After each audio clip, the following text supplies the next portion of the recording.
श्रोतेहो नमस्ते. आपल्या सर्वांना शुभ दिवस. श्रोतेहो, नातं हे रक्ताचं असो किंवा मनाचं, जपणं हीच त्याची खरी ओळख असते.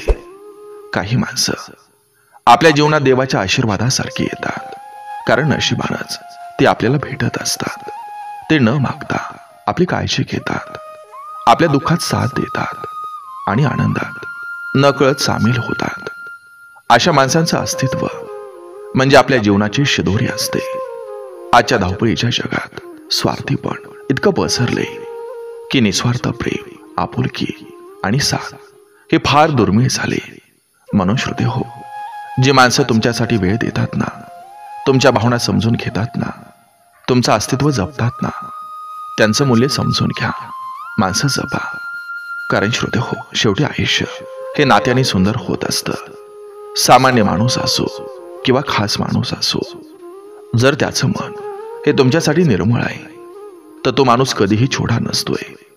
जग जिंकलं नाही तरी चालेल, पण अशी माणसं मात्र जपत राहा, जे तुम्हाला गमावण्याच्या भीतीनं जग जिंकायला लावतात. बघा, पडतंय का? नक्की विचार करूया. चला, आजही आपल्यासाठी सुंदर विचारांची ही शिदोरी, ही मालिका अशीच पुढे घेऊन आलोय. चला, करूया सुरुवात सुंदर विचारांना, सुंदर सुविचारांना.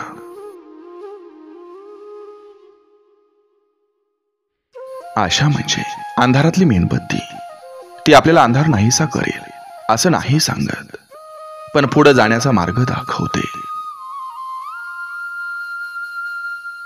देव भक्तीपोटी करावा, भीतीपोटी नाही.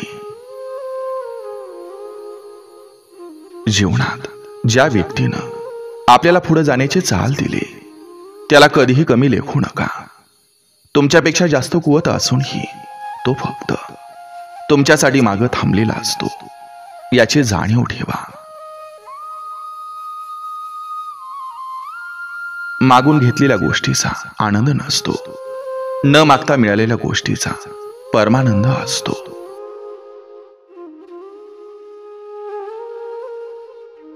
आपल्या अडचणीवर मात करण्याचं सामर्थ्य फक्त आपल्यातच असतं.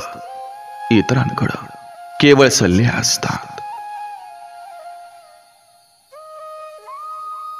दिवसाच्या सुरुवातीला वाटतं की आयुष्यात पैसा खूप महत्वाचा आहे, पण जेव्हा दिवस संपतो तेव्हा माणसाला कळतं की जीवनात शांती जास्त महत्वाची आहे. एखाद्या अतिशहाण्याला उत्तर देण्यापेक्षा निशब्द होऊन पुढे गेलं की त्याला त्याची लायकी समजायला वेळ लागत नाही.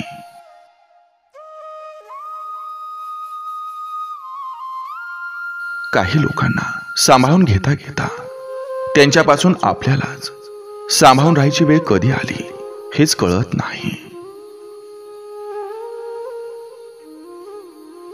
ज्या दिवशी दुसऱ्यांच्या विचारात अडकाल, त्या दिवशी स्वतःच्या आयुष्याचा रस्ता स्वतःच हरवून बसाल. आपलं मनच आपल्या विचारांचा निर्माता आहे. जसे आपले विचार तसं आपलं आयुष्य. समाजात गुरु, कुटुंबात वडील आणि जीवनात मित्र हे झाडाच्या सावलीसारखे असतात.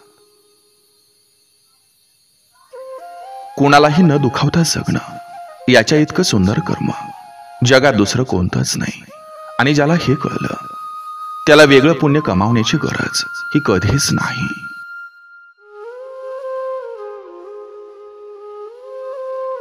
सुगंध हा फक्त फुलांनाच नसतो, तर तो माणसांच्या शब्दांनाही असतो.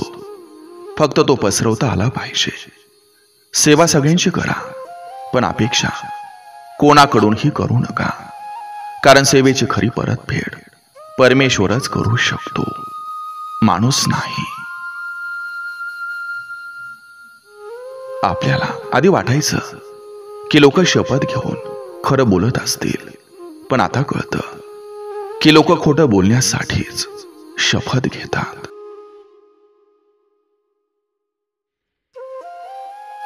नाण्याला दोन बाजू असतात हे माहीत असूनही काही जण फक्त एकाच बाजूने विचार करतात, कारण ते दुसऱ्याची बाजू कधी समजून घेऊ शकत नाहीत.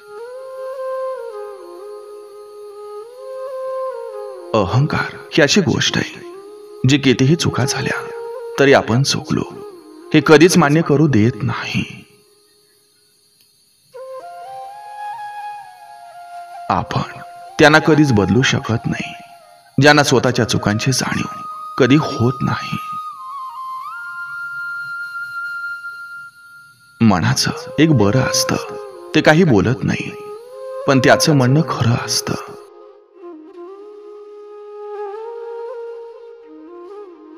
कोण काय करतंय, कसं करतंय, का करतंय, या सगळ्यापासून तुम्ही जितकं दूर राहाल तितकं आनंदी राहाल. पैसा नाव देतो पण मान सन्मान स्वभाव देतो. प्रेम, भक्ती, दान यांचं कधीच प्रदर्शन करायचं नसतं, तर त्यातील सुंदर भावनेची अनुभूती ही घ्यायची असते. तुम्ही चुकीच्या गोष्टींना विरोध दर्शवला नाही की त्या गोष्टी तुम्हाला मान्य आहेत हे सिद्ध होतं.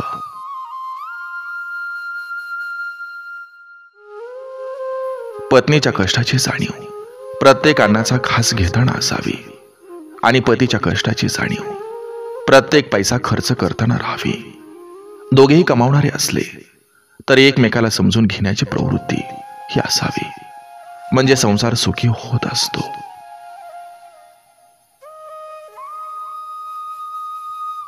माणसाला जे सहज मिळतं त्याला तो कधीच महत्त्व देत नाही.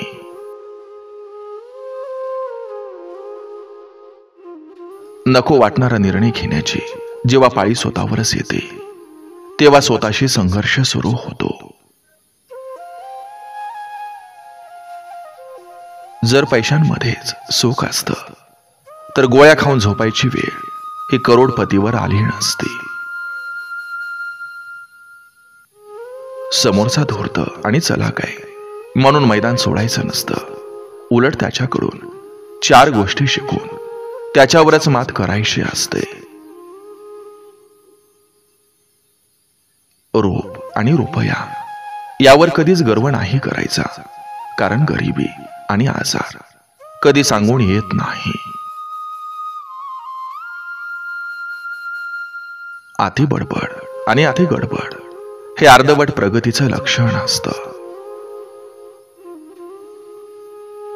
आपले विचार सगळ्यांनाच पटतील असं नाही, म्हणून ते मांडायचं सोडू नका, कारण काही विचार हे दुसऱ्यांना पटले नाही तरी विचार करायला लावतात.